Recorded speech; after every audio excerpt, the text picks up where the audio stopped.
In the summer of 2025, I've had the opportunity to reconnect with many of my former teammates. We've all had very unique experiences competing at the very highest level in our sport. Between us, we have won Olympic, World, European and Commonwealth medals for Great Britain. Retiring from elite sport as a young man or woman presents significant challenges and often results in a loss of identity. In light of the passing of the great Ricky Hatton, I'm going to share my experiences and lessons for the next generation in hopes that they avoid some of the mistakes I made when transitioning into a life after sport. And this is my story. I've now been retired for nearly 4 years, and over that time I've gone through lots of different challenges, lots of different obstacles, battles, struggles, whether they be physical, mental, or a loss of identity. And over that time, it's been a very difficult journey. Recently, particularly over this summer, I began to reconnect with many of my former teammates, and we've shared our experiences of retirement and life after sport. And it's been brilliant to learn that many of the challenges and the obstacles that I've faced myself are experiences that my teammates have had. We've reconnected over that period of time this summer. We've all spent a lot of time together. I've felt a great sense of community in spending time with all of those guys. We've reminisced, we've talked about our experiences as athletes, competing together, traveling the world, the ups, the downs, and it's been a beautiful period this summer actually, and I think we've all gained a lot of respect for each other and have a real sense that actually maybe I'm not so alone or isolated anymore, and we should continue to keep connecting and build on those friendship groups. And I think as I now sit here 4 years out of retirement, my experience in the beginning was very eclectic, and I was very much all over the place. I was trying lots of different things. I think typically in sports, when you've been at a highest level, there tends to be a knee-jerk reaction to really go away from the sport and try and experience something completely different.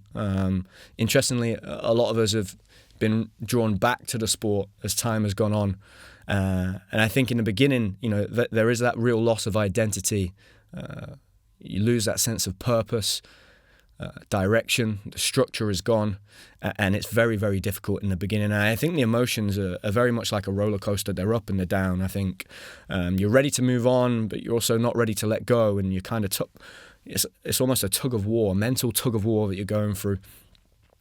I think, being 4 years on from that and having conversations with my former teammates, to me personally, the ones that seem the most content and happy with the life that they're living now, and maybe the athletes that were able to finish on their own terms. I think that's a good lesson. I'd put myself in that equation. I think the fact that I was able to carry on for the last 2 years, really do things on my own terms and decide when I wanted to hang up the handguards, as it were. And that was very much the case in me, because my final routine was a high bar routine, and I'm very lucky that it ended in a very romantic way with a gold medal in my last competition, winning the British Championships. But not every athlete has that, and I think the former teammates of mine, the ones particularly that were forced out due to injury or maybe finished in their early 20s as opposed to their late 20s, early 30s, I think those athletes have maybe struggled a little bit more than the others. And it's been really interesting chatting to all of those guys, and there are real commonalities between all of us. And I think now looking back on those 4 years, I think the three big things that I really struggled with and continue to struggle with after retirement are the loss of a community. That's a massive one.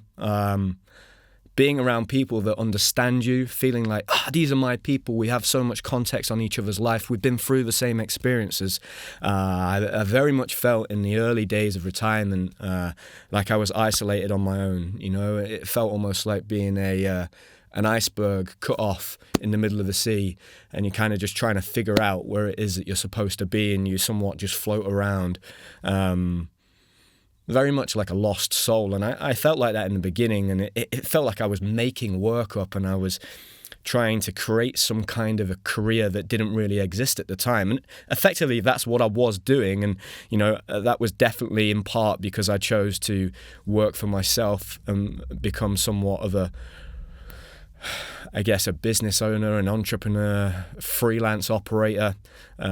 And so there is an element of that, and particularly in the beginning when you're trying to do that, it very much is you. You're trying to create something out of thin air. So a lot of those feelings were completely natural, but I think that was also tied into the fact that I'd just finished my sports career and I'd been an athlete for so long and so many years. But now, looking back on that, I think community is such a massively important thing, and I think I really have lost that over the last 4 years. And I think I've tried to find it in different spaces, whether that be with connecting with old friends outside of the gymnastic community. But honestly, the place where I feel the most at home and safe is when I go back to the gym and I'm either around my former teammates or I'm physically in the gymnastics club at Nottingham. I walk in that place, I feel relaxed. It's my people, it's the world that I understand. It's kind of what I'm trained to do. And that's where I really do feel my sense of self-worth, value, identity. And that's something that I still wrestle with. But I've definitely identified in the past 6 months that lack of community and that I think initial knee-jerk to go away from gymnastics, I don't really have that anymore. I actually see going to the gym as a massively positive thing for me, and I go there to actually escape everything else and maybe some of the life stresses and pressures that I have going on. So that community thing was a big challenge for me, and I know speaking to all of those guys over this summer, that's something that they struggle with as well. And I think that's why when we get together, we all have such a great time and we talk so positively about reconnecting every time we see each other, and everybody always says, come on, we should do this more, and it's brilliant. We have so much fun. We just fall back into those roles we used to play when we were teammates, and it's really cool. And I think that moves on quite nicely to the second big thing that I've struggled with. It's just that loss of mentors, and those mentors have been teammates of mine, whether it's Christian, my old team captain, even in terms of looking to people for the way that they interact with the world and they operate and their principles and values and morals. Somebody like Daniel Purvis, Dan Keaton's, just not being around those guys, people that I really respect and that I wish to try and emulate myself. That's such a thing that I took for granted being a young athlete, just being around so many like-minded individuals who were just really, really good people. And that's not to say that I'm not surrounded by good people in my life now, but, these people have gone on to do incredible things in their career and competed at the highest level under the most extreme pressures. And they've always, throughout all of that, stayed true to themselves, and they're people that I massively respect as friends, former teammates, and also just as human beings. So to spend time around them, it feels like I'm benefiting from being around such great people, and it's brilliant. Yeah, I've really, really missed that. And of course, what comes with that is the loss of your coach, which is a big thing, I really struggled with that in the beginning in particular. I maybe didn't notice the community early on, but the lack of just that time with somebody like Sergey every day, it's such a massive change and really does just disappear. It's just gone. That sounding board, that safe space to talk to somebody about how I'm feeling, what I'm struggling with, whether it be in my sports or be in my life outside of sport, that was really gone for me, and I really, really found that challenging. And I think that was a big thing that I'm still searching for, if I'm honest. I'm still looking for the right mentor to maybe be able to speak to every now and then, lean on, maybe to give me some guidance. I think I'd massively benefit from that. I certainly don't have all the answers or have things figured out. I try to go out and outsource those mentors, but it's hard, and I think that's still something that I'm pursuing, is trying to find that person that can fill that role of a mentor. And I think it's really, really important to always have people that, you respect, that are wise, have lots of knowledge, and, you can look to for guidance and maybe a sense of direction, and maybe they've already walked a path that you hope to walk down yourself one day. And I think that's something I'm still searching for, and I still struggle with, just that lack of that mentor figure. And look, maybe I should, put more effort into still being in contact with Sergey, but, life moves on very quickly. And, for me, I'm not great on my phone. I'm not great at messaging on WhatsApp groups and phone calls. The phone for me can be quite stressful. It's very much work, and because I balance so many different things, all of a sudden it's too much, and I like to try and put my phone to one side. I'm always better when I'm with somebody right there directly. We can sit in front of each other and have a good conversation. That is always my preferred method of communication, and that's why I love doing the podcast when we have a guest in. It's my favourite way to do it. So I'm quite a personable person, and I love being around people. I love conversation, and I think just not having that access to a mentor is something that I've found quite difficult. I think that's probably also part of becoming a dad and being a young man and moving on. You know, that's something you just have to kind of figure out yourself and almost be able to stand up, take that responsibility and stand on your own 2 feet. But yeah, I think that's something that I'm going to look to really try and find over the next 12 months, is find that person that could maybe be a mentor for me. I spoke to one of my former teammates a couple of weeks ago, and they had mentioned that they had a mentor that they work with quite regularly that advises them on life, on business, and I was like, that sounds so great. I'd really like that. Anybody out there that would like to be a mentor to me, don't hesitate to get in touch. Or maybe you know somebody you think would be great for me to speak to. But yeah, I think a lot of athletes potentially maybe find that in an agent or a manager or someone that looks after them. That's something that I missed out on, particularly in the last 5-6 years of my career, because I represented myself, right? And everything, you know, for me, I took the responsibility of kind of doing all of those jobs that, you know, maybe you would outsource to somebody else if you were at the peak of your career. Because my career, you know, was winding down in a sense.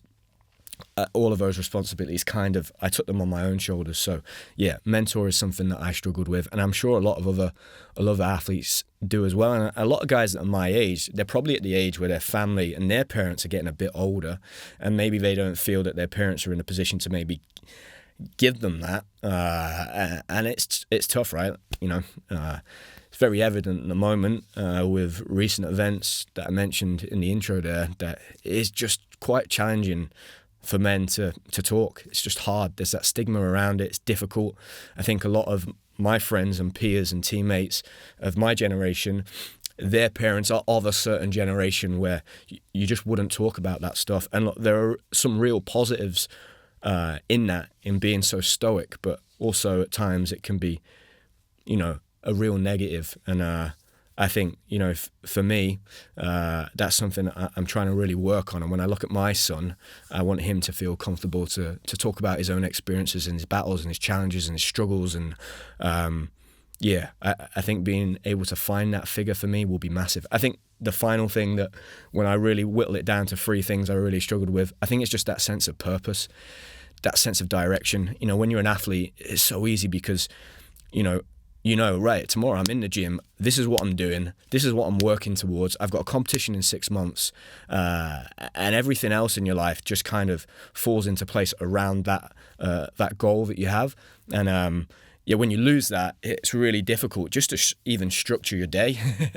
I remember in the beginning of trying to start my own business, I'd just be at home on my own, almost trying to create work out of thin air.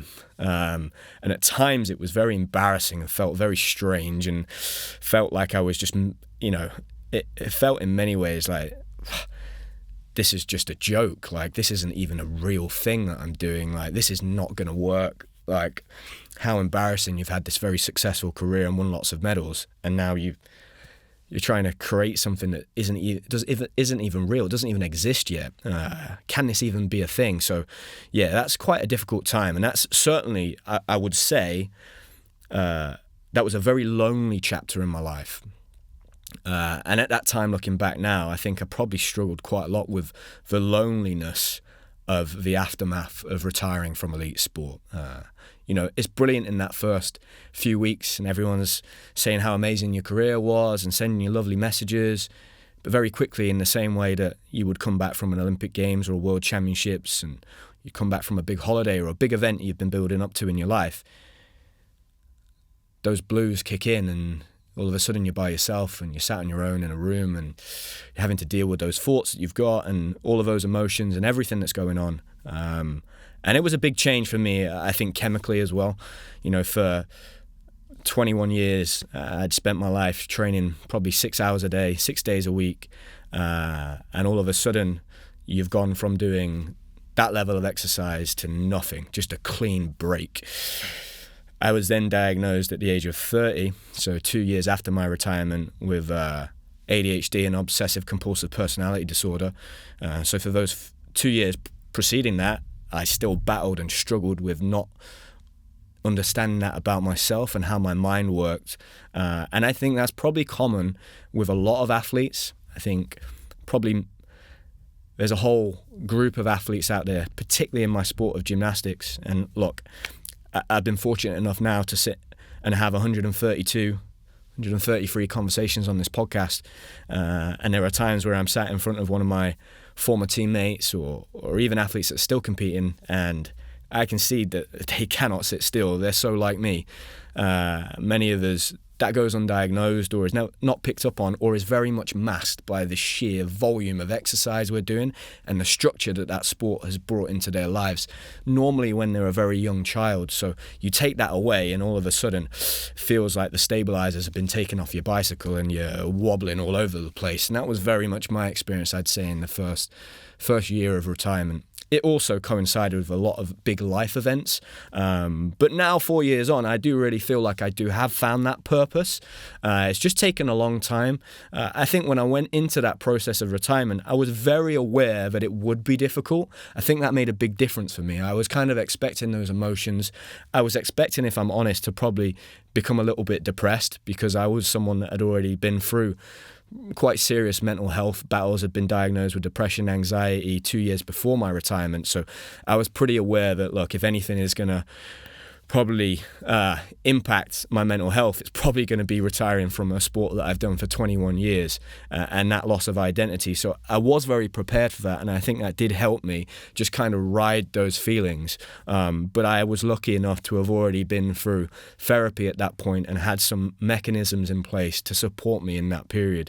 But they were the big three things. I think the community, the mentoringship, and just the purpose, waking up every day and feeling like you've got a real purpose and you're providing value. And for me, I was so proud to represent Great Britain in gymnastics and compete. It was like, it meant everything to me, and it was a very clear purpose. And after that, it was really hard for me to really, I guess, put the same kind of value on the other areas of my life. That became a lot easier when I found out that I was going to be a dad. And all of a sudden, overnight, I had this purpose again. But not everybody is ready for that at that stage in their life, or even wants that when they come into retirement. So they're going to have to try and look to find that in other things. And I know some people have struggled with that, as I did, and still continue to struggle with that a little bit. But I think looking back, when I whittle it down to three big things, I think it is the lack of community, mentorship, and that purpose. And if I'm honest, I'm still on a journey to find those things and create them. But I think the fact that I'm aware of that is super helpful. And hopefully, if there are any athletes that are now at the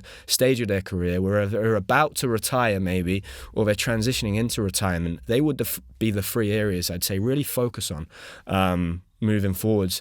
I think from reconnecting with all of my teammates over the summer, one thing that we've all probably struggled with is the role that sport now plays in our life.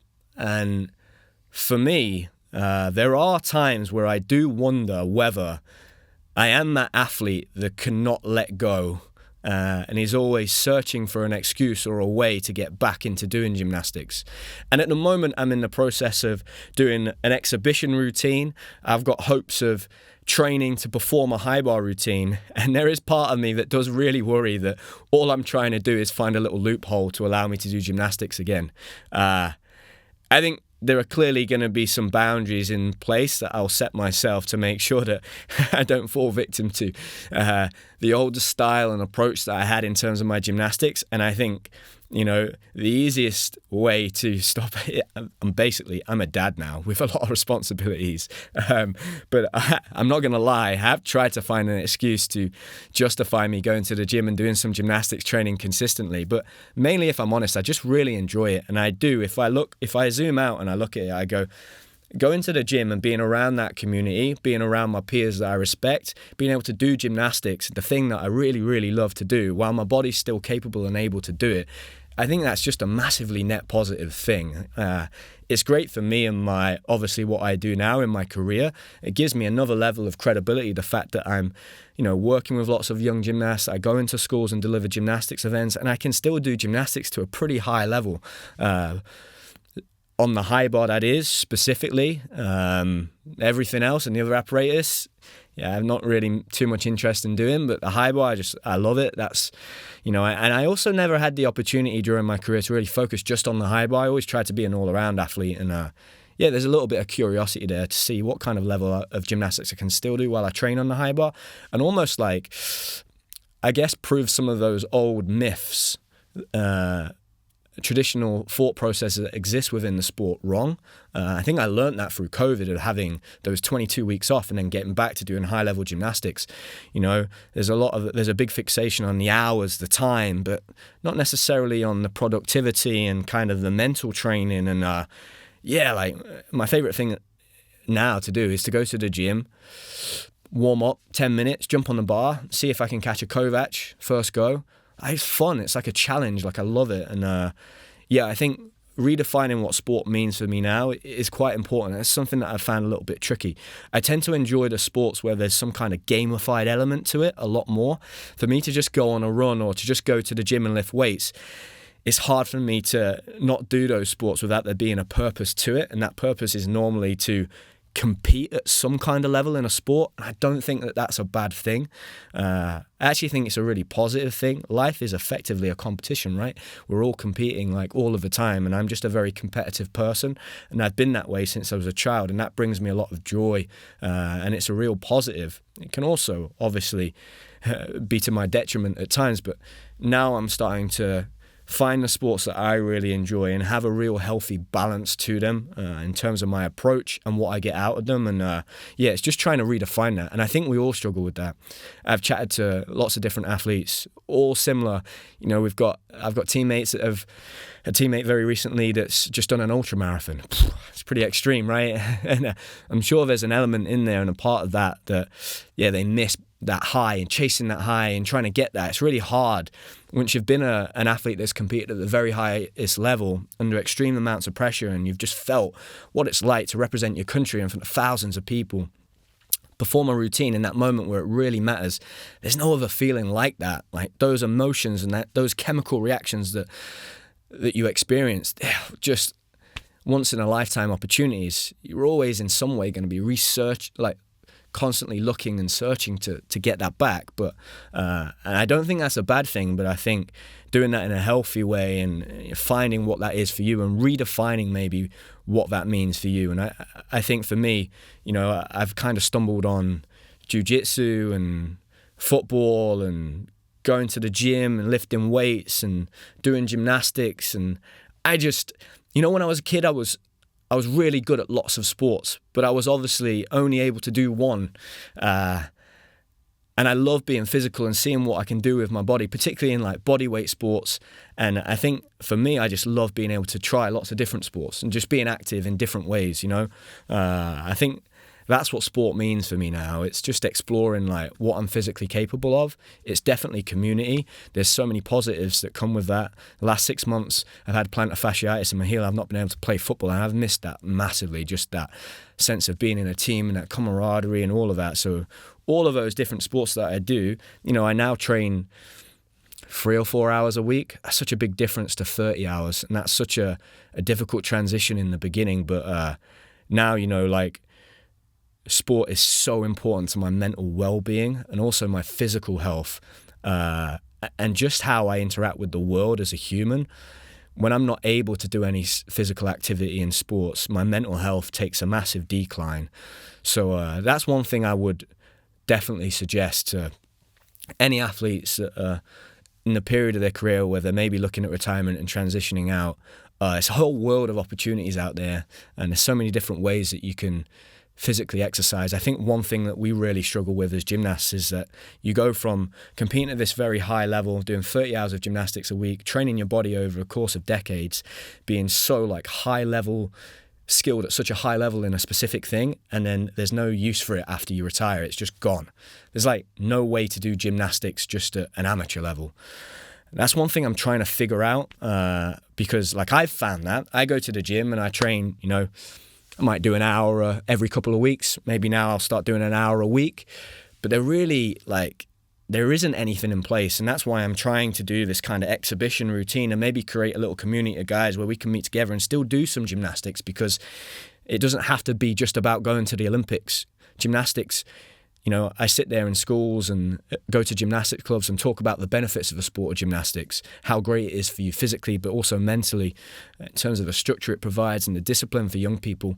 And for me, that doesn't go away. Those benefits are still there, and it's a sport that you can do forever. You're basically just moving your body. Everybody does gymnastics every single day. When you're doing a movement, it's effectively a gymnastics movement. So gymnastics for me is the mastery of the whole body, and the combination of your brain and your gymnastics working together to create an artistic expression of who you are. So for me, being able to still do that is really, really important, and that's something I'm looking into. How can I potentially provide the opportunity for athletes that are retiring from a sport at a very high level to continue to learn how to participate in the sport, but purely just for the physical benefits, for the enjoyment of it, and not with the aim of competing at the very highest level.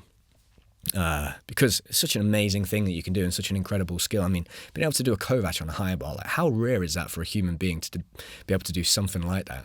And there are so many ways that you can use that skill of gymnastics now to provide value, whether it's for the next generation, it's going into schools like I'm doing, it's technical feedback, coaching, and it's been great over the summer to hear a lot of my old teammates that are now looking at ways that they can give back to the community and get back involved, whether that's through coaching, working with different federations, consultancy work. Oh, it's awesome, man. And that's what I want, I constantly complain about my whole generation just not being involved with the sport. So to see everybody coming back in and drawing back in, that's just such a real positive thing to see and hear. I guess right now there's quite a few stories that are going on that are pretty topical that, play a big role in retirement. I was listening to Talk Sport yesterday, and I listened to Ben Proud, the swimmer, Olympic medalist, competed in Paris 2024 for Team GB. He's been Olympic swimmer for 15 years. He's been competing in the sport of swimming, and he's chose to compete in the enhanced games. It's a big controversy. UK Sport have come out and condemned the decision, say they don't support it at all. The enhanced games is essentially a sporting event where athletes are permitted to take performance enhancing drugs, and if they break a world record, I think they can win up to $1 million. And it was a really interesting conversation that Ben was very honest, upfront, and I think it opens another conversation about the finances involved with elite athletes and competing at the high level in the sport. And just recently I had the opportunity to go to the National Centre and watch the World Championship trial, and there were potentially 20 athletes competing at a very high level. And the reality is that the top team there, they're going to go to the World Championships, European Championships and Commonwealth Games. It's going to be a very similar team throughout the course of the whole of this cycle. So competing at those major championships, you might only end up with a group of maybe 10 different athletes that will compete throughout that cycle at those major competitions. And in order to qualify for UK Sport lottery funding, which is the way in which Olympic athletes are funded, there is a pyramid scheme. It goes from podium A funding, B, C, D. There might be a level E. And there are lots of perks to that. They get private medical care, they get access to sports scientists, doctors, physiotherapists, psychologists. They get to train in some of the best facilities in the world. But an athlete's career is very short-lived. And let's say that an athlete is able to have a very successful Olympic cycle. They're part of the team for 4 years, and maybe they're on that top-level funding for 4 years. You spread that funding out over the course of a 15, 20-year career, all of a sudden, the amount of money that they're being paid doesn't look so great. And quite often when an athlete retires in their mid to late 20s, early 30s, they find themselves being quite far behind their peers that maybe went to university, studied, got a degree, and started in the workplace, building a career at the age of 20, 21. Some of them, if they've not gone on to study at 18, and they can find themselves quite far behind. That's really tricky. And, like I said, there are many perks to that. But one thing that worries me right now is that we've got a real big crop of athletes in artistic gymnastics, and that's amazing. But not all of those athletes are going to have opportunities to compete at the highest level. And increasingly, I'm having some of the best guys in the country who have won world medals, Olympic medals, European medals and Commonwealth medals come to the podcast and complain of the financial incentives and also the opportunities to make money through the sport just not being there, not existing in the same way that potentially they did for my generation and my London 2012 team. And that's one thing that I've had a real conversation over this past weekend with two of the other teammates from London 2012 and one of the reserves from that period of time that also was really successful, went to the Beijing Olympic Games. And we all agreed that the money that we earned during that time has set us all up for life. It gave us a real springboard, whether that's to buy a house, start a career, get married. Our careers provided us with that. And my concern is that this next generation are now equally as talented as we are and have gone on to achieve incredible things, in some circumstances even more incredible. They're complaining about that worries me a little bit. And one thing that I have questioned is that the UK sport lottery funding, I don't believe, has consistently gone up with inflation. So the funding that you could get 15 years ago as an Olympic medalist, that A funding, I believe it has increased in the last 12 years, but by a small fraction, and it's only gone up once. Well, in 15 years, inflation has gone through the roof. So what £28,000, which it was back in 2012, could get you back in 2012 is very different to what it could get you now. And that's something that I think should definitely be looked at. And it was explained to me over the course of this weekend that, yes, the sports in some cases have received more funding over the last few Olympic cycles, but adjusted for inflation, they're actually getting less funding. So there's less money to go around for all the athletes. And that's worrying for me, and that's quite concerning. And I am worried that we're going to lose all of this talent, because we have really talented coaches in Great Britain right now that are able to consistently produce really high-level athletes. And it is a big concern of mine that lots of those athletes, they're going to leave the sport because they're not going to see those opportunities for them. And worryingly, if you get the very best athletes who have Olympic, world and European medals sharing that, talking about that isn't going to provide a lot of motivation or incentive for the new generation coming through. So that's something that I think really needs to be taken into consideration and looked at over the next Olympic cycle. Is what incentives do we have in place in this country to keep those athletes in the sport, representing the country at the highest level at the Olympic Games. And yeah, I think the funding structure should be looked at for sure. And the finances are huge. And again, we spoke about Ben Proud, and his incentives there are quite clearly the financial ones. I mean, I think he said that he would have to go to potentially 13 World Championships in a row and do well to earn the same amount of money he's going to earn in one race. That just shows you how challenging it is to have a successful career and certainly finish in a financial position to set yourself up for life afterwards. It's very rare that any athletes ever get to do that in any sports, regardless of what the Olympic sport is or even afterwards. So, one thing that I think there is a real lack of is financial advice for young athletes when they get funding and they come onto the program. I think any athlete that's part of an Olympic program should have a pension. Money should be put into that pension from a young age. Retiring at the age of 30, no pension, that worries me, knowing what I know now about setting yourself up for retirement and life afterwards. If you think about the fact that maybe an athlete's career finishes in their early 30s, they have a shorter amount of time to put money into that pension than some of their peers that maybe started in the workforce at the age of 20, 21, even 18, and were already paying into a pension. So yeah, for me, that's something that massively needs to be looked at. I didn't ever have any of that advice. I had a great accountant, but I never received any financial advice while I was part of the gymnastics program or part of the APA sports funding program. And I think that's definitely an area that should be looked at. And it is a big concern because the reality is when you retire, you have to be able to pay for your life, right? I remember going to a school last year and one of the reception ladies said, I've just received your invoice for the work today. I thought you just did this out of the goodness of your heart. And I smiled and said, no, I've still got a mortgage to pay. And the reality is, you still have to live a life and financially support yourself. And so that's definitely something that for me is a concern and a worry, and I think should be looked at. So along with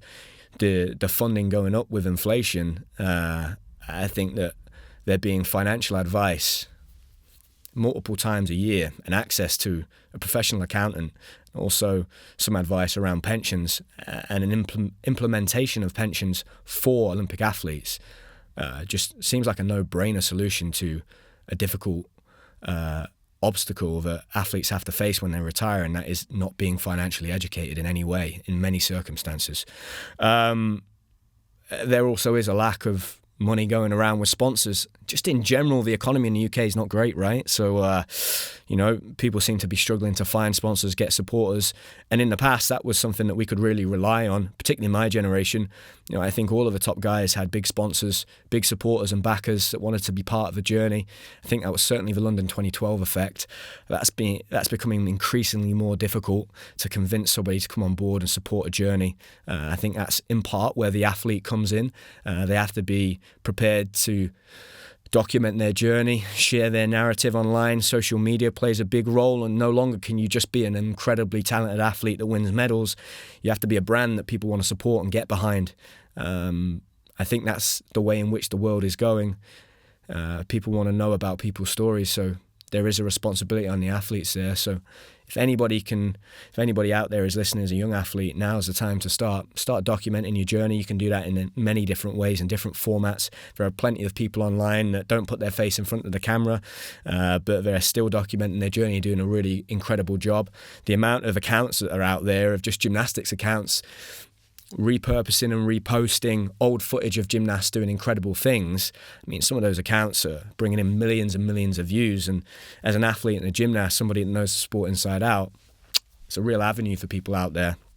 But there are still athletes out there that do an incredible job, and I think that was highlighted in this past weekend with Joe Fraser and his performances out in Paris. At the moment, Joe is juggling having his own gymnastics club, Joe Fraser Gymnastics Club, and from speaking to Joe, he is working at the gym day and night, trying to squeeze his training in around that, and has gone out there and he continues to do incredibly well on this comeback run that he's on.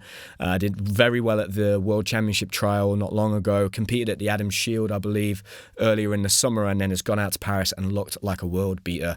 I think for me, that just shows you that there really are levels to every single sport and every single game that you're in, I guess. What a class act and a professional. His parallel bars routine, I mean, that was just a reflection of why he is a world champion on that apparatus.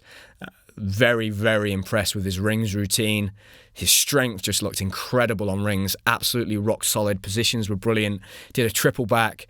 At his age, he's now getting towards his late 20s and will be approaching his 30s throughout this Olympic cycle.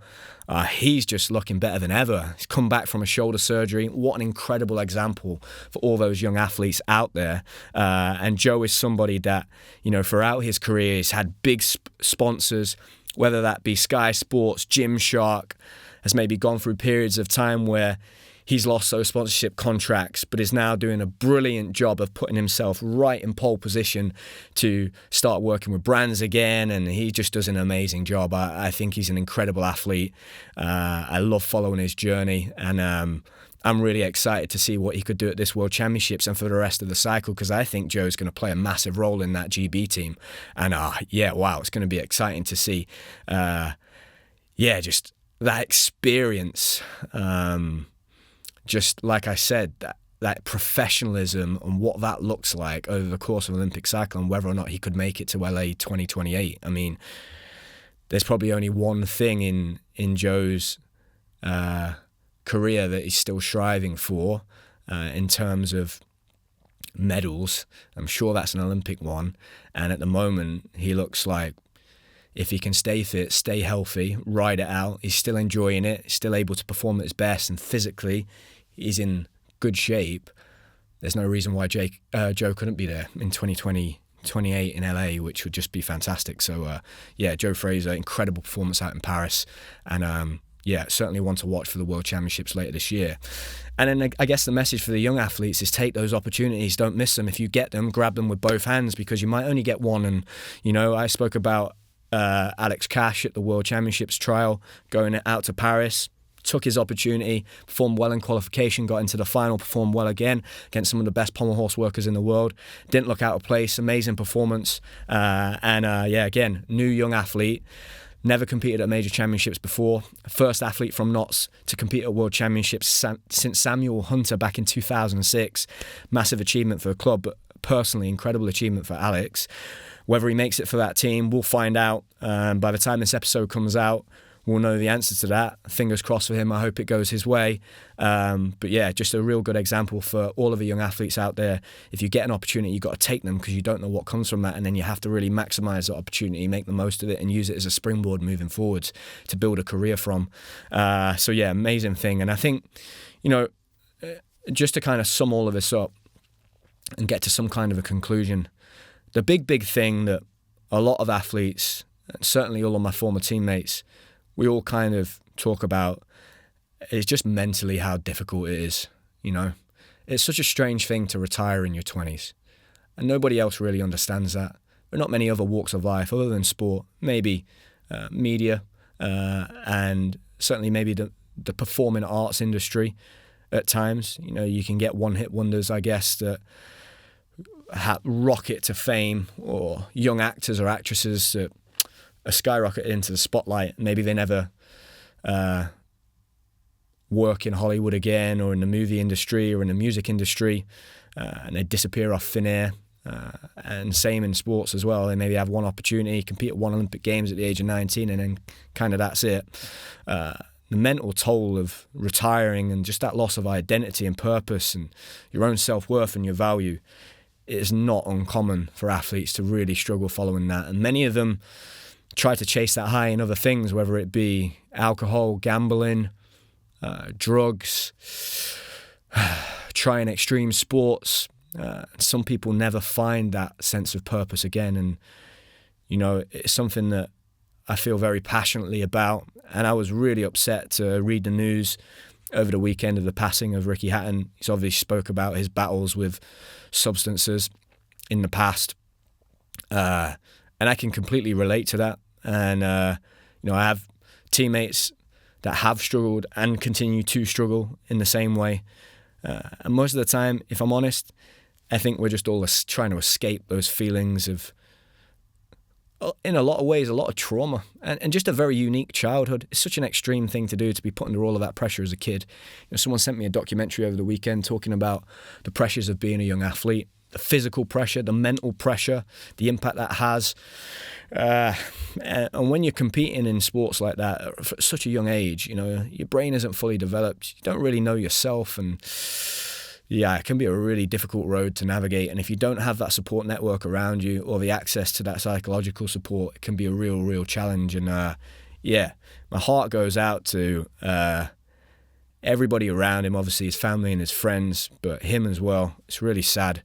I've been somebody that's been one step removed from making that decision. And I've experienced that within people very close to me over the course of the past 4 or 5 years since my own experience. And it's just really hard and difficult for everybody involved.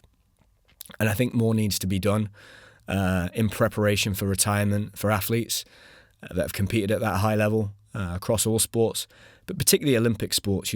There are structures and frameworks that can be put in place.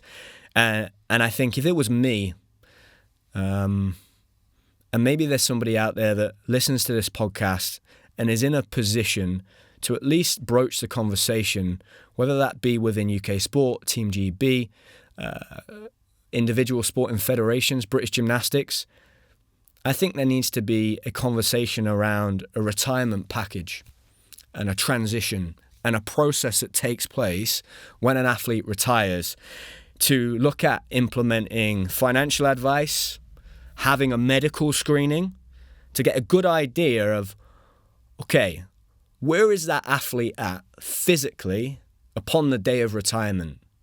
What does that look like? How many surgeries have they had in their career? How many times have they been put under general anaesthetic? How many times have they had injections, whether that be cortisone, or what medication were they put on throughout their career? Because I'm hearing too many times, time and time again, that people are having knock-on physical effects from their career as an athlete, whether that be the prescription of painkillers and being on those painkillers for multiple years, whether it be the physical toll of the pressures they were put under, the pressures to continue to compete, to train whilst injured, is concerning me. And some of my teammates are in a position where they're being told they're potentially going to have to start doing a less manual job. And they're in their 30s, their early 30s.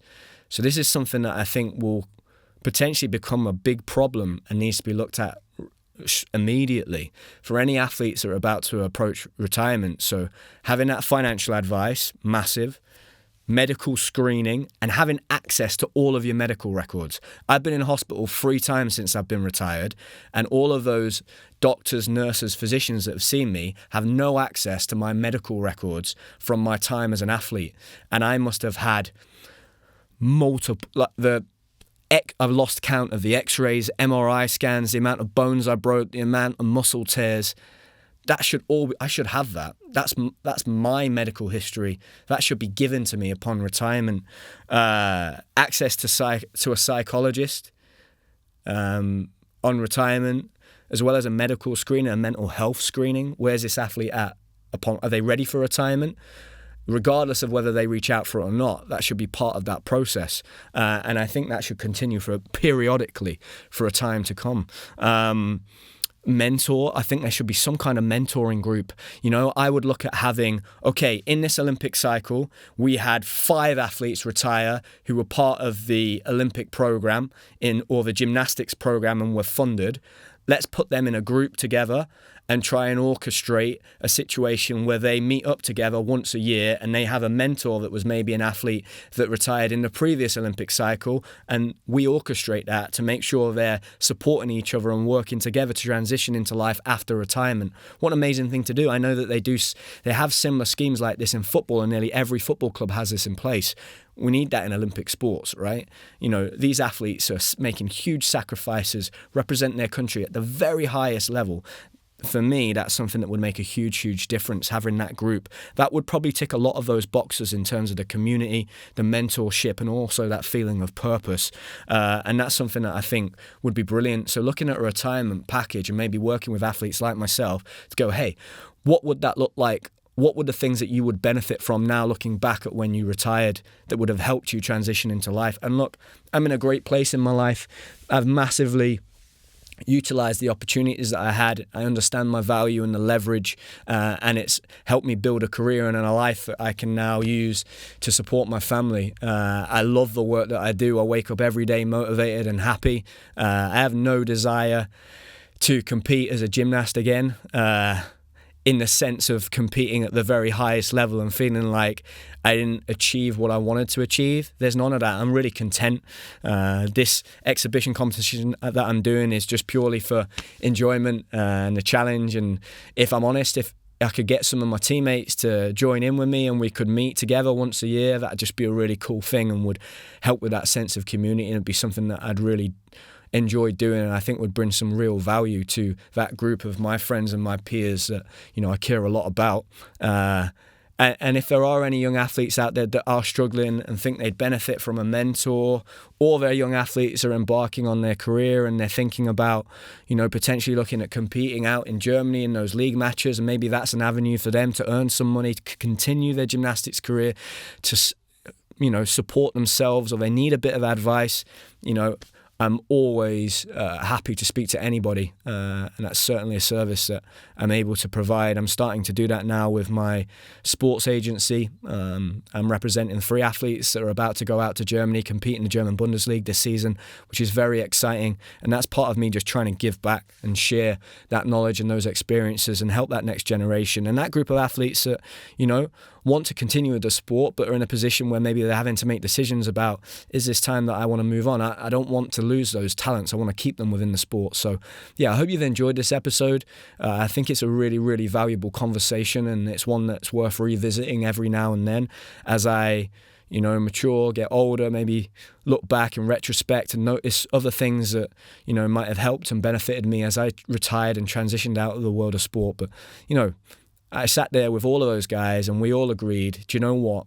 Overwhelmingly, we had such a positive experience in the sport of gymnastics, and it gave us so much, a springboard for our careers right now. We're all involved in some capacity, and we just want to help the next generation navigate the rest of their careers in a way that's going to help them feel the way that we do right now, being 4, 5, 6, 7 years removed, and have a nice, happy life and be real positive members of society. And I would hope that moving forward, if we can fill that gap of, right now in Great Britain and all around the world, there's a real coaching knowledge gap. And there's a lot, we're crying out for coaches everywhere. And I would love to see in 5-10 years' time, this next generation of gymnasts that are coming through and looking to retire, getting involved. I'm hearing that a lot more, which is a real positive.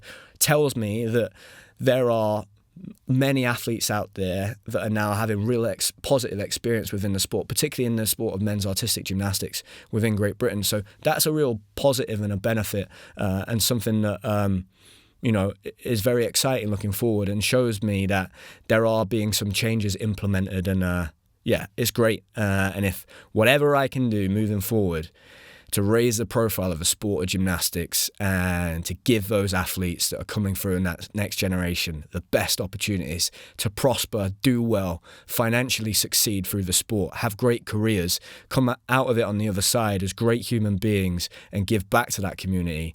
That's a real big passion and motivation of mine. That's something that I always try to do in whatever work it is that I'm doing. So thank you to everybody for listening to this episode. I'm very excited for the next month. Throughout October, it's going to be the World Gymnastics Championships. I hope that I'm involved in some capacity. We're going to try and bring you some episodes in the lead up to the World Championships, during the championships and following the championships. It's a great time to be involved in the sport of gymnastics. I think it's really exciting. The future looks very, very bright. And I'm really excited for the projects that me and Sam have got in the pipeline. We're going to start producing a little bit of content specifically for YouTube again, which is so exciting because that's probably the work that we love doing the most. And thank you everybody for listening, supporting the podcast. Like I said in the last episode, make sure you're subscribing on Spotify, on Apple, on YouTube, particularly ahead of that new YouTube content coming out. It's going to be content we'll be releasing periodically, hopefully quite consistently in the lead up to me doing that exhibition routine. So you'll get to see me doing gymnastics again and documenting that journey. Hopefully we'll have some sponsors and supporters of the podcast supporting that content too. And more than anything, everybody just look after yourself, take care, make sure you've got a good, strong community around you, and enjoy sports, man. It's an amazing thing, an amazing way to live your life. And I hope that when you do get to retirement, if this is an episode that potentially athletes look back on and revisit in years to come, this is a conversation that will provide you with a few ideas of how you might be able to navigate it in a positive way. So thank you, everybody, and I'll see you in the next one.